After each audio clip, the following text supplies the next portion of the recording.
the sound of bare feet dragging across cold marble. Year 89, CE. You're standing in a Roman atrium pressed against the wall with 6 other witnesses. You can't move, you can't speak. Your only job tonight is to watch. In the centre of the room, an 18-year-old girl in a bridal veil stands frozen. In front of her, something draped in dark cloth. Behind her, a physician with a bag of instruments. Beside him, an elderly woman whose grip on the girl's arm says everything. There is no escape. The girl's mother wept this morning while braiding her hair. Her final words were a warning. Do not resist. Whatever they require, do not resist. It only makes everything worse. Now the girl reaches out, pulls back the cloth, and what's underneath, carved from dark wood, polished smooth by 1,000 brides before her, makes her face go white. But here's what she doesn't know yet. The statue is just the beginning. After that comes the physician's examination. After that comes the witnessed consummation. After that comes the documentation that will mark her body as legally transferred property. Every Roman bride for 1,000 years went through this. Every Roman mother prepared her daughter with the same whispered warning.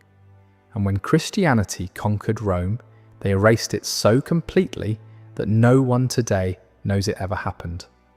Stay with me, because what you're about to discover has been buried for 2,000 years, and by the end, you'll understand why. This is the truth about Roman wedding nights, and the ritual they tried to erase from history. If this story grips you, drop a like. It takes a second and helps us pull more voices out of the silence. Now let's go back to that atrium, back to the girl in the veil, back to the moment before everything changed. Her name was Flavia Tersa, 18 years old, daughter of a minor Roman official who had spent 3 years negotiating this marriage. The groom was Marcus Petronius Rufus, a grain merchant, 43 years old, wealthy enough to matter, connected enough to be useful. Flavia had met him exactly 3 times before this day. She didn't love him. Love wasn't the point. In Rome, marriage wasn't about love. It was contract law, property transfer, a merger of families documented and witnessed, like the sale of land or livestock, and Flavia was the property being transferred. The wedding procession that morning had been beautiful in its way. She wore the traditional flame-coloured veil, her hair arranged in 6 braids bound with wool ribbons, exactly as custom required. At the temple, priests sacrificed a sheep and examined its entrails. The omens were favourable. The gods approved. Her father signed the contracts using the ancient formula that made the union legally binding. Flavia spoke the ritual words that generations of brides had spoken before her. Ubi tu Gaius, ego Gaia. Where you are Gaius, I am Gaia. The phrase meant she was no longer herself. Her legal identity had been erased and rewritten in her husband's name. She belonged to him now, but the ceremony at the temple was just the beginning, the legal beginning. What waited at the end of the torchlit procession? In the house she had never entered, in the room where witnesses were already assembled, that was where the true transformation would occur. The crowds lining the streets sang songs as the procession passed.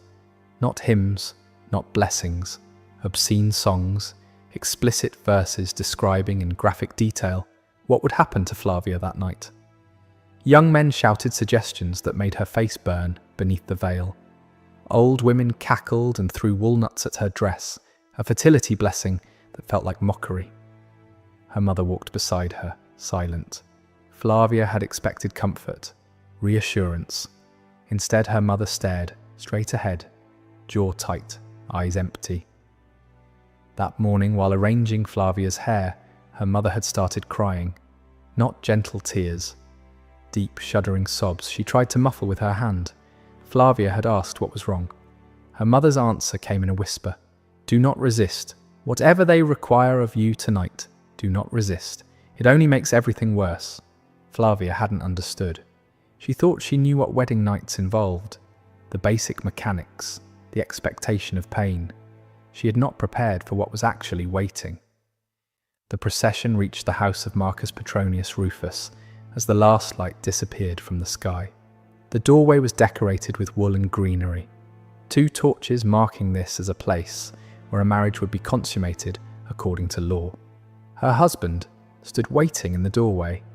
Behind him, Flavia could see figures moving in the lamplight. Too many figures, far too many for a private moment between bride and groom. Marcus lifted her over the threshold. Tradition said it was unlucky for a bride to stumble entering her new home. But the gesture symbolized something older, something from an era when women were carried into their husbands' houses, whether they wished to enter or not. The door closed behind her, and Flavia finally saw what was waiting in the atrium. Count them with her. An elderly woman in formal robes, the pronuba.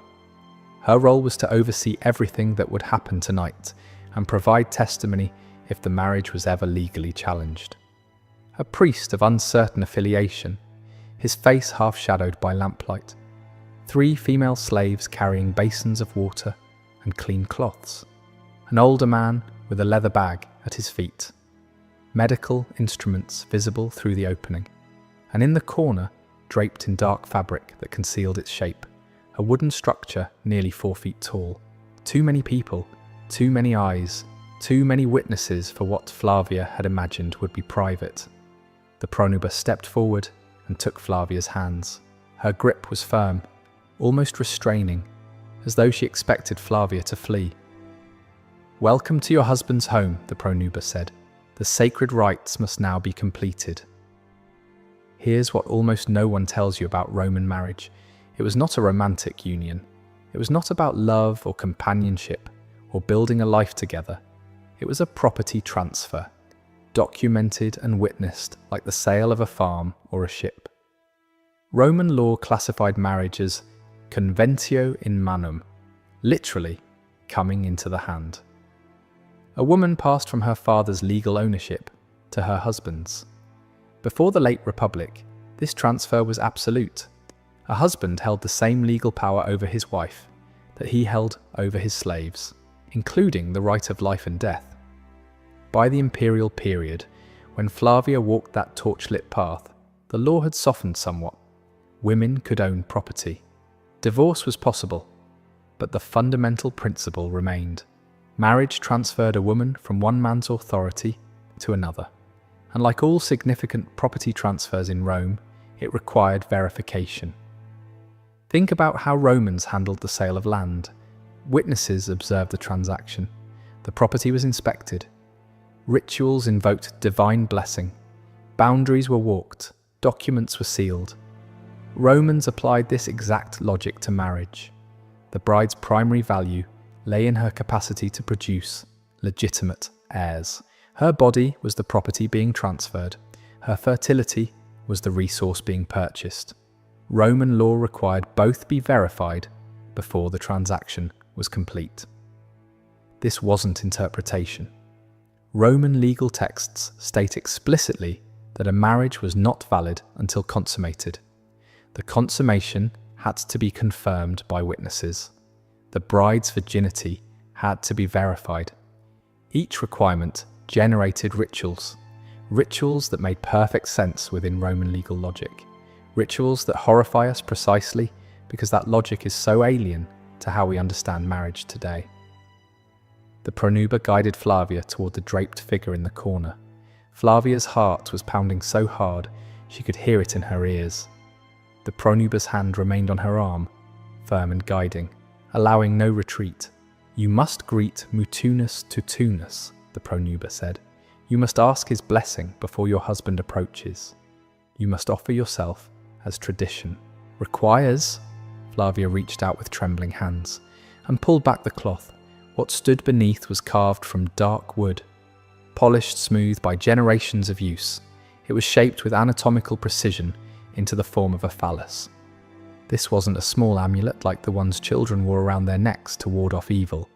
This wasn't a garden ornament. This figure was sized deliberately, proportioned carefully, designed for a specific purpose that became horrifyingly clear as the pronuba began explaining what Flavia must do. Mutunus tutunus was Rome's god of fertility and sexual initiation. We know he existed because multiple ancient sources mention him, always briefly, always with visible discomfort. St. Augustine, writing in the 5th century as Christianity conquered pagan Rome, described the practice with outrage. Roman brides were required to sit upon the wooden phallus of mutunus tutunus as sacred duty before consummation with their husbands. The ritual was performed in the presence of witnesses.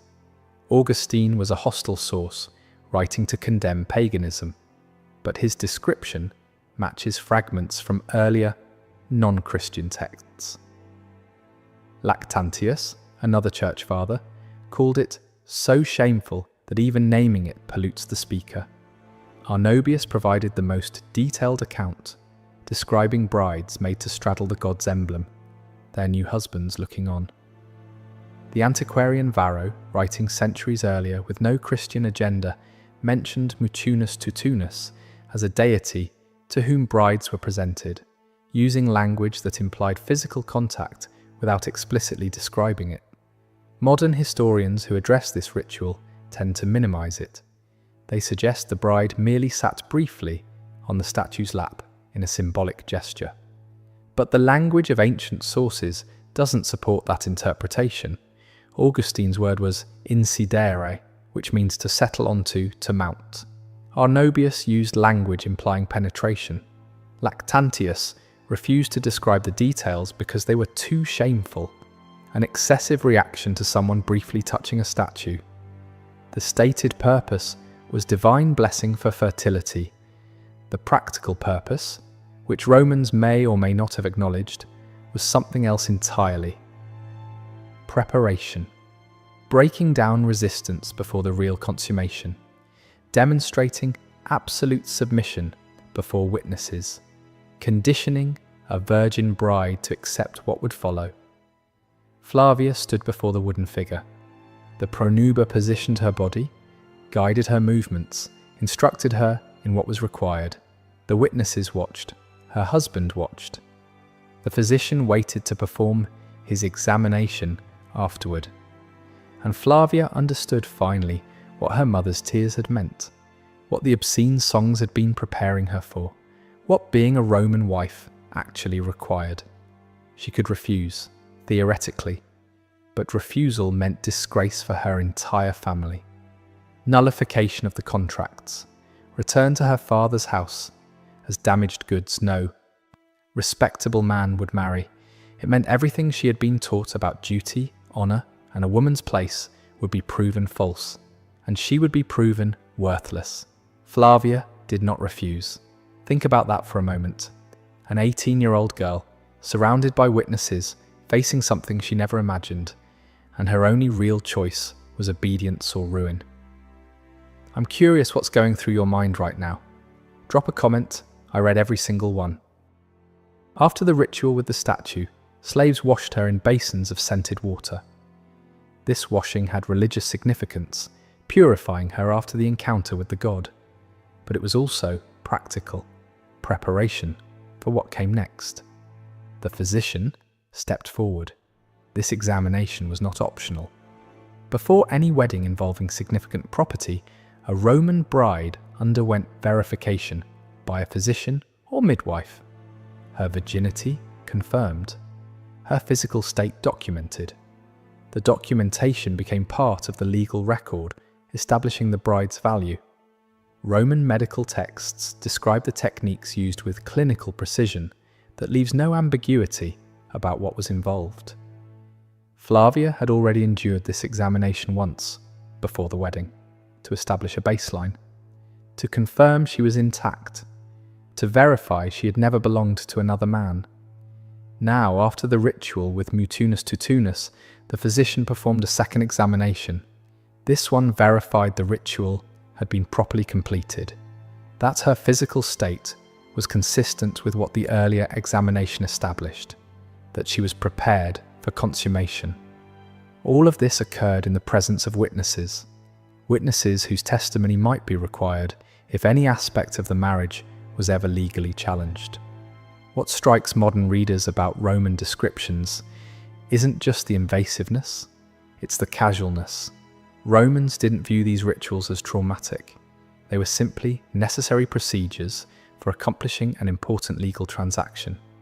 The bride's feelings about being examined, observed, and documented were no more relevant than the feelings of a farm being surveyed before sale. Property doesn't have feelings. Property is transferred according to proper procedures. After the examination, Flavia was led to the bedchamber, prepared for consummation. The room was decorated according to tradition. The marriage bed positioned for optimal visibility from the doorway. The doorway that would remain open throughout the night. Oil lamps provided sufficient light for the pronuba to observe from her position near the entrance. Slaves who would be needed afterward stood ready in the corridor. Marcus entered. He seemed nervous, which surprised Flavia. She had assumed he would be confident, commanding. Instead, he glanced toward the pronuba with something like embarrassment before approaching the bed. The pronuba's voice was formal and ritualistic. The bride is prepared. The gods have blessed this union. Let the marriage be consummated in accordance with the laws of Rome and the customs of our ancestors. Let witnesses verify the completion. Let no one question that this woman has become a wife. What followed took several hours. The pronuba observed throughout, occasionally providing instruction, ensuring the consummation was completed in ways that satisfied legal requirements. The door remained open, sounds carried into the corridor where slaves waited. Everything that happened in that bed was semi-public, part of a verification ritual designed to ensure no aspect of the property transfer could be disputed. At dawn, the physician returned for a final examination. This one confirmed consummation had occurred, that the bride was now physically changed in ways that marked her transition from virgin to wife. The examination was documented. The pronuba provided formal testimony regarding what she witnessed. The legal transformation was complete. Flavia Tersa was now a Roman wife. She would live another 40 years. She would bear 4 children, 2 sons, 2 daughters. She would manage her husband's household competently, attend festivals, honor the gods, fulfill every duty expected of a Roman matron. And she would never speak about her wedding night. Not to her friends, not to her sisters, not even to her own daughters when their marriages were arranged. Because what was there to say? It was tradition. How things had always been done. What being a Roman wife required. Her silence wasn't unusual. It was universal. Roman women didn't write about their wedding nights. Roman men didn't describe what they witnessed. The rituals were so embedded in Roman life that describing them seemed unnecessary. Like describing how one breathes. Everyone knew, no one spoke of it. This is why reconstructing these practices requires piecing together fragments. Hostile Christian sources condemning paganism, obscure legal references, embarrassed medical descriptions, archaeological evidence that only makes sense when you understand what it was designed for. The silence wasn't conspiracy, it was simply how deeply embedded these practices were. They were the water Roman women swam in, so omnipresent that describing them seemed pointless. For 1,000 years, this was what marriage meant in Rome. Generations of women experienced their wedding nights within this framework, understood their experiences through this lens, passed their knowledge to daughters in whispers that prepared the next generation. The system perpetuated itself because everyone accepted its fundamental premises. Property must be verified, transfers must be witnessed. Marriage creates legal obligations requiring documentation. Women are the medium through which families continue. The logic was internally consistent, even as it was externally monstrous. The end came, not from internal reform, but from external conquest. When Christianity transformed Rome in the 4th and 5th centuries, it brought fundamentally different premises. If women had souls equal to men, they couldn't be treated as property requiring examination. If marriage was sacred mystery, It couldn't include elements the church considered obscene. If modesty and privacy were virtues, the entire apparatus of witnesses and verification was offensive to God himself. The transition took centuries. It was never entirely complete, but in cities and among educated classes, the old ways were systematically suppressed. And the suppression included destruction of evidence. Statues of